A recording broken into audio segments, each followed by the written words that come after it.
I'm Ted from Upper Canada Stretchers, and I'm here today with Bob, the owner, engineer, and founder of Upper Canada Stretchers, and we're introducing our brand new SpringTite aluminum profiles. We're really excited about these because they're an affordable stretcher frame that's designed to handle the smaller sizes from, as small as you want up to about 84 inches. And then we have the traditional heavy duty profiles that go for the larger sizes. We've introduced a lot of innovations into this profile, making it more affordable, lighter weight, and solving a lot of problems that we've had with our traditional aluminum profiles. We've got three profiles. So I've got the three corners here illustrating that. So the thinnest is the AL19, which is 3/4 of an inch thick, or 19 millimeters. The next size up is our AL25, which is 25 millimeters thick, or 1 inch in thickness. And then we have the AL40, which is 40 millimeters, or 1.5 inches in thickness. And we chose these thicknesses to match near enough our most popular profile. So if you're familiar with our traditional stretcher frames, these depths are similar, so you can hopefully be able to use them almost interchangeably. Many innovations that are new. I think it's worth pointing all of them out right now, right off the bat. The first one is that I call it an ultralight extrusion. We've minimized the amount of aluminum without sacrificing the structural strength of the stretcher bars. That's important because the amount of aluminum is what the stretcher bar will cost, and if you can reduce it by 50%, 100%, you can reduce the cost by the same amount. The other thing is that it's really nice to have a light stretcher, and you can pick up a stretcher. If you want to look briefly over here, and you can see with one hand I've got a very large stretcher made of aluminum that is really easy to move around. Yeah, we debated whether to call it SpringLite or SpringTite. And the reason we call it SpringTite is another feature that I wanted to talk to you about. Traditional stretchers have keys. You tap the keys in, it expands the corner, it expands the brace, and that causes the tension in the canvas to increase, and you can control it by the amount of tapping in of the keys.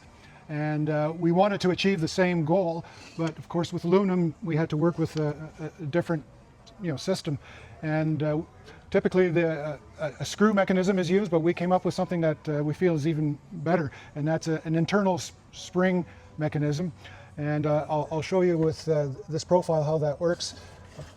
And I'll take it apart after so you can see the internal workings, but the keying function is actually an internal spring block, which is inside here, which we can release when you push that. I'll push this one here, and you can see what happens. As soon as you release that button, the spring expands within the stretcher bar, and I can do the same here. And you've got now a spring-loaded corner, and the same applies to the braces. If you have a brace, you release the spring, you'd have a spring-loaded brace. And we can adjust the tension of that spring to give us the tension we want in the canvas. So let me just very quickly pull one of these out so you can see the inner workings of it. You can see the spring block. And when the spring block is loaded, it comes up against this screw. So I'll do that right now. So right now it's up against the screw. There's no compression. You push it in, and now it's loaded. And then when you release it, it fires out. It pushes out the corner piece and expands the corner. Or how does the SpringTite take a staple? Yeah, well, aluminum is a wonderful material, and it's strong, but if you go thin enough, you can actually staple through it. And what I'll do is demonstrate that. We experimented with different thicknesses, and we've settled on 20 thousandths of an inch. So if you take a close-up look, you'll see that there's a channel here, a strip that's a little bit thinner. This is 40 thou here, this is 20 thousandths of an inch, and a staple will penetrate that very nicely and will hold just like it holds in wood. And I'll just show you here. Here's a canvas that it's got probably too many staples in it. If you were to staple in the thick part of the stretcher, you can see what happens. So we've got stapling strips on every profile. And this profile actually has two stapling strips, one on the outside edge and one on the back edge. So if you want to stretch your canvas and you don't have a lot of margin, you can staple it on the side. Or you can wrap it right around and staple it on the back, which is typically... Wow, that gives a lot of versatility. So if you have a limited tacking margin, you can actually stretch on the 25 millimeter profile on the side, which would save you a lot less canvas. And I think people who are stretching, especially people like conservators who don't have a lot of canvas, will really appreciate that feature. Should we go through an assembly? I think that's a great idea. So let's show them how it goes together. You'll receive your stretcher. The bars will have all the hardware installed, and the braces will be placed within, all stretch wrapped together. You obviously take the stretch wrap apart, and then there'll be the short bars, the long bars, and the braces. And we label everything. You can see numbers on here, 2, 3, 4, 5. What you have to do is simply start with, in numerical order, with number 1 and work your way until the frame is fully assembled. So we always start with the braces, and this one's got the number 1. And I'll match that with the 1 for that brace, and here's a number 1. You can clear some space there. That's good. So there's our T. And then we're looking at the 2, 3, 4, 5. So 2 is on the long bar there. 3, I'm just going to lay these out. 3, and then 4 out here, and 5. So they simply slide in, very little resistance. And then again, following the order, we got 4 over here. Just get the corners started. And once they're all inserted to us, you can pull it together very easily. You want to do that one? I'll try. I'm not the most technical person, but Yeah, there you go. Well, this is there. Even Ted could assemble that without breaking into a sweat. no, that was really easy. Yeah. So it's worth pointing out that it's important that these parts slide together very easily, because it's the spring mechanism that drives them out that creates the tension on the canvas.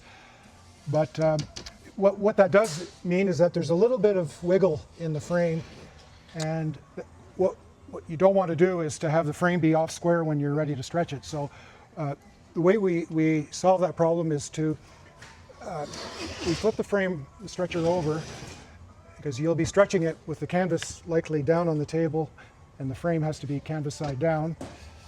And if you notice, the corners have a hole drilled here, and there was a hole there that we inserted a screw.